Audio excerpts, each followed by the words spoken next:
हाँ दोस्तों नमस्कार, मैं सुरेश सर। दोस्तों एसएससी जीडी का महासंग्राम, एसएससी जीडी का महासंग्राम का हमारा आज का छठा प्रैक्टिस सेट है। तो आइए हम लोग शुरू करते हैं, आगे बढ़ाते हैं। इससे पहले हमने पांचवा सेट भेजा था, अच्छे प्रश्न दिए थे और खास कर एसएससी जीडी के पर्पज से बनाया था। और फिर हम एक बार कहना चाहेंगे आप लोगों से कि अगर हमारी वीडियो, हमारा मैटर, हमारा क्लास आप लोगों को पसंद आता है तो हमारी वीडियो को ज़रूर शेयर कीजिएगा, लाइक कीजिएगा, और जो बच्चे हमारे चैनल को सब्सक्राइब नहीं किए हैं वो सब्सक्राइब कर लें। तो आइए बच्चों, हमारा आज का पहला प्रश्न है भारतीय संविधान की प्रस्तावना। तो भारतीय संविधान की प्रस्तावना में पहली बार कब संशोधन किया गया था? तो कहा था 1976 में, 1978, 1982, 1992। तो जब भारतीय संविधान का 42वां संशोधन 1976 में किया गया था, तो भारतीय संविधान की प्रस्तावना में 3 शब्द जोड़े गए थे: समाजवाद,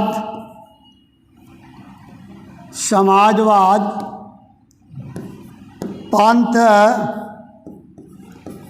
निरपेक्ष, और तीसरा आता है अखंडता। तो समाजवाद, पंथ निरपेक्ष और अखंडता शब्द को जोड़ा गया था। तो संविधान में एक बार, प्रस्तावना में एक बार संशोधन हुआ है 1976 में, जब भारतीय संविधान का 42वां संशोधन किया गया। इसके बाद बच्चों हमारा क्वेश्चन आता है नालंदा विश्वविद्यालय। तो नालंदा विश्वविद्यालय ये आपका बिहार में पड़ता है, और नालंदा विश्वविद्यालय का निर्माण, अगर आपसे निर्माण पूछा जाए तो निर्माण किसने करवाया? कुमारगुप्त ने करवाया था। और ये जो नालंदा विश्वविद्यालय है ये भारत का सबसे प्राचीन माना जाता है। अगर हम विश्व की बात करते हैं तो विश्व का सबसे प्राचीन माना जाता है तक्षशिला। तो नालंदा विश्वविद्यालय का निर्माण कुमारगुप्त ने करवाया। और इसको नष्ट किसने किया था? तो इसको नष्ट किया था बख्तियार खिलजी, जो गोरी के सामंत थे। गोरी के सामंत बख्तियार खिलजी ने नालंदा विश्वविद्यालय को तोड़वा दिया था। इसके बाद हमारा अगला पॉइंट आ जाता है कि किस देश को यूरोप का मरीज कहा जाता? तो दोस्तों यूरोप का मरीज किसे कहा जाता है? तुर्की को यूरोप का मरीज कहा जाता है। अगर हम बात कर लेते हैं कि राजधानियाँ कहाँ हैं भाई? पुर्तगाली की राजधानी, पुर्तगाल की लिस्बन, इसकी राजधानी बच्चों लिस्बन है। तुर्की की अगर हम बात करते हैं, इसकी राजधानी कहाँ पड़ता है? अंकारा में। अगर हम नॉर्वे की बात करते हैं, इसकी राजधानी कहाँ है दोस्तों? ओस्लो में है, इसकी राजधानी ओस्लो में है। अगर स्पेन की हम बात करते हैं, इसकी राजधानी कहाँ है? मैड्रिड इसकी राजधानी है। तो हमारा बच्चों आंसर क्या जा रहा है? तुर्की। तो तुर्की हमारा आंसर जाएगा कि तुर्की। इसके बाद अगले पॉइंट में हम आ जाते हैं बच्चों विंग्स ऑफ फायर। तो विंग्स ऑफ फायर के लेखक कौन है दोस्तों? काता नरसिम्हा राव हैं, के कस्तूरी रंगन, APJ अब्दुल कलाम हैं, अटल बिहारी वाजपेयी। तो दोस्तों हमारा यहाँ जो जवाब जाएगा वो जाएगा APJ अब्दुल कलाम, जिसको हम लोग बोलते हैं कि मिसाइल मैन। तो मिसाइल मैन, ठीक। तो APJ अब्दुल कलाम ने लिखा है विंग्स ऑफ फायर। इसके बाद बच्चों हम आ जाते हैं ब्रिटिश ईस्ट इंडिया कंपनी बागान मलिकों के अत्याचारों का वर्णन करने वाला प्रसिद्ध नाटक नील दर्पण। तो नील दर्पण में नील विद्रोह का उल्लेख किया गया। ये नील विद्रोह कब हुआ था? तो बच्चों नील विद्रोह हुआ था 1859 में। तो 1859 में बंगाल में नील विद्रोह हुआ था दोस्तों, नील विद्रोह। ठीक, तो नील विद्रोह हुआ था 1859 में। तो नील विद्रोह का वर्णन दीनबंधु मित्र ने कहाँ किया है? नील दर्पण में किया है। ठीक, तो हमारा आंसर जाएगा दीनबंधु मित्र। इसके बाद बच्चों हम आ जाते हैं इसरो की स्थापना, इंडियन स्पेस रिसर्च ऑर्गेनाइजेशन।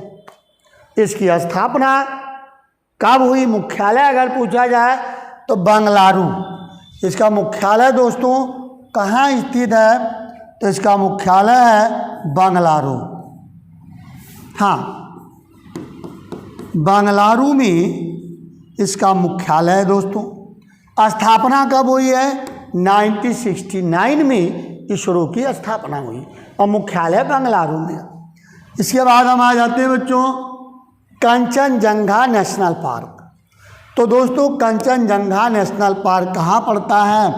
तो ये जो नेशनल पार्क है ये आपका सिक्किम में पड़ता। कंचनजंगा चोटी भी है जो भारत की सर्वोच्च चोटी मानी जाती है, तो ये हमारा सिक्किम में आता है कंचनजंगा। इसके बाद बच्चों हम आ जाते हैं किस दर्पण का उपयोग सोलर कुकर में किया जाता है? तो अगर हम बात करते हैं सोलर कुकर, तो सोलर कुकर में किस दर्पण का प्रयोग किया जाता है? कहता अवतल है, उत्तल है, तो दोनों का प्रयोग किया जाता है दोस्तों दर्पण में, सोलर में। तो सोलर कुकर में दोनों उत्तल और अवतल दोनों का प्रयोग किया जाता है। इसके बाद बच्चों हम आ जाते हैं मुद्रा अवमूल्यन का अर्थ क्या होता। तो पहले तो हम आपको बता दें दोस्तों कि भारत सरकार ने मुद्रा का अवमूल्यन 3 बार किया। तो भारत सरकार ने मुद्रा का अवमूल्यन कब कब किया है भाई? तो 1949, 1966, 1992, 1949, 66, 91 में 3 बार इन्होंने मुद्रा का अवमूल्यन भारत सरकार ने किया। तो मुद्रा अवमूल्यन का मतलब होता है कि बाहरी मुद्रा की तुलना में भारतीय या अपने देश की मुद्रा की वैल्यू को गिरा देना, यही मुद्रा अवमूल्यन होता है। तो यहाँ हमारा आंसर क्या जाएगा? अंतर्राष्ट्रीय बाजार में मुद्रा को अपना स्तर ढूंढने की अनुमति दे देना। ठीक है भाई, तो बिल्कुल, तो यही हमारा आंसर जाएगा सेकंड वाला कि अंतर्राष्ट्रीय मार्केट में अपने देश की मुद्रा की वैल्यू को गिराना या उसके स्तर को देखना। तो ये हमारा सेकंड ऑप्शन जाएगा। चलिए बच्चों अगला पॉइंट आया था अमीर खुसरो।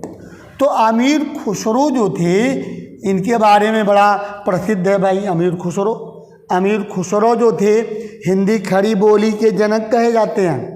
अमीर खुसरो ने सितार और तबले का आविष्कार किया था। अमीर खुसरो किसके दरबार में रहते थे बच्चों?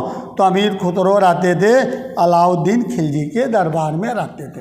ठीक, इसके बाद हम नेक्स्ट पॉइंट में आ जाते हैं। चर्चा में रहा निजली गैस समूह वैगनर। तो निजली गैस समूह वैगनर जो है ये है क्या?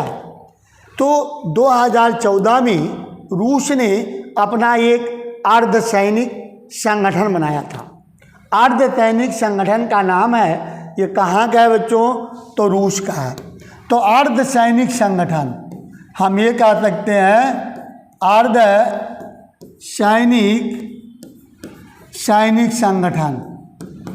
संगठन है ये जो 2014 में किसने स्थापित किया था? तो रूस ने स्थापित किया था। अब हम आते हैं द पोंग सूत्र फॉर चिल्ड्रन नामक पुस्तक किसने लिखी है? तो इस पुस्तक को बच्चों लिखा किसने? हमने 4 ऑप्शन दिया, A.K. भट्टाचार्य, रूपा पाई और वत्सल कौल या सतीश चंद्रा। तो हमारा सेकंड ऑप्शन जा रहा रूपा पाई ने इसको लिखा है दोस्तों। तो आंसर रूपा पाई सही है। इसके बाद हम आ जाते हैं खर्ची पूजा। तो दोस्तों खर्ची पूजा जो है ये मालूम है किसके सम्मान में निकाली जाती है? पृथ्वी। तो पृथ्वी के सम्मान में खर्ची पूजा होती है। तो कौन सा राज्य करता उड़ीसा है, मणिपुर है, असम है, त्रिपुरा है। तो हमारा बच्चों यहाँ आंसर जा रहा है त्रिपुरा। तो खर्ची पूजा त्रिपुरा के लोग पृथ्वी के सम्मान में मनाते हैं। ठीक है भाई। आइए अगले पॉइंट में हम आ जाते हैं भाई। हमारा अगला कहता है राष्ट्रीय राजमार्ग। राष्ट्रीय राजमार्ग के नेटवर्क में विश्व का दूसरा सबसे बड़ा देश कौन सा बना है? तो दूसरा अगर हम बात करते हैं कि सबसे बड़ा कौन सा बना है भाई, तो दूसरा बना हमारा पहले की हम बात कर लेते हैं भाई। तो अमेरिका आ जाता है, अमेरिका आ जाता है भाई। और दूसरा हमारा आ जाता है भारत। ठीक है। तो नंबर 1 पे अमेरिका, सेकंड पे भारत आ जाता है। इसके बाद बच्चों हम आ जाते हैं हेमिस तसेच्यू महोत्सव का आयोजन किया जाता है। कहाँ किया गया है? तो कहता है सिक्किम है, असम है, अरुणाचल प्रदेश या लद्दाख। तो इसका आयोजन कहाँ किया गया था भाई? तो इसका आयोजन किया गया था लद्दाख में। तो बच्चों हमारा आंसर क्या जा रहा है? लद्दाख जाएगा। ठीक। इसके बाद हम आ जाते हैं अपराधियों के खिलाफ ऑपरेशन कॉबिन्सन किस राज्य ने चालू किया? ऑपरेशन कॉबिन्सन किस राज्य ने चालू किया भाई? तो ये ऑपरेशन कॉबिन्सन है क्या? तो ऑपरेशन कॉबिन्सन जो है ये उत्तर प्रदेश सरकार ने चलाया है। तो इसका मतलब होता है कि 30 दिन के अंदर जांच पूरी कर 30 दिन के अंदर अपराधियों को सजा दिलाना, ये इसका उद्देश्य है। तो किसने चलाया दोस्तों? उत्तर प्रदेश सरकार ने चलाया है। तो आइए अगले पॉइंट में हम आते हैं भाई। राष्ट्रीय सांख्यिकी दिवस कब मनाते हैं?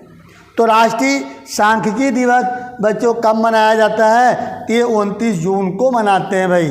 तो राष्ट्रीय सांख्यिकी दिवस 29 जून को मनाया जाता है। तो हमारा आंसर जाएगा बच्चों 29 जून। इसके बाद हम आते हैं एशियाई कबड्डी चैंपियनशिप 2023 की विजेता टीम कौन रही भाई? कहता है भारत है। हाँ भाई, कहता भारत है, चाइना है, जापान है या दक्षिण कोरिया। तो यहाँ बच्चों हमारा जो आंसर जा रहा है कि भारत ने ईरान को हरा के जीता। भारत ने किसको हरा के जीता था दोस्तों? तो ईरान को हरा कर जीता। ठीक है भाई। तो ईरान को हराया था भारत ने। चलिए नेक्स्ट पॉइंट पे हम आ जाते हैं। कहा था भारत अब तक का सबसे बड़ा बहुपक्षीय वायुसेना अभ्यास तरंग शक्ति। तो तरंग शक्ति का आयोजन कहाँ कर रहा है भाई? तो कहता तरंग शक्ति केरल दिया है, उत्तर प्रदेश, राजस्थान या पश्चिम बंगाल। तो कहाँ किया था भाई इन्होंने? तो हमारा आंसर जाएगा राजस्थान। तो राजस्थान में तरंग शक्ति का आयोजन किया था। चलिए वायुसेना ने एस्किमो का मुख्य व्यवसाय क्या होता है भाई? तो पहले बच्चों आपको बता दें कि एस्किमो जो होता है ना, ये कनिराई क्षेत्रों में, बर्फीले क्षेत्रों में पाए जाते हैं। ठीक है। और इनके मकान को इग्लू बोला जाता है।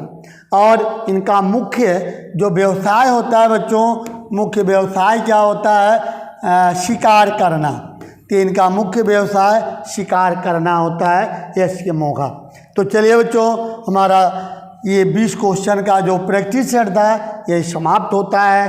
फिर हम आप लोगों से एक बार ज़रूर कहना चाहेंगे कि हमारे चैनल को जो लोग सब्सक्राइब ना किए कर लें और हमारी वीडियो को शेयर और लाइक ज़रूर करें दोस्तों, जिससे कि हमारा मनोबल बढ़ सके और हम अच्छे अच्छे मेडल लेकर के आप लोगों के सामने उपस्थित हो सकें भाई।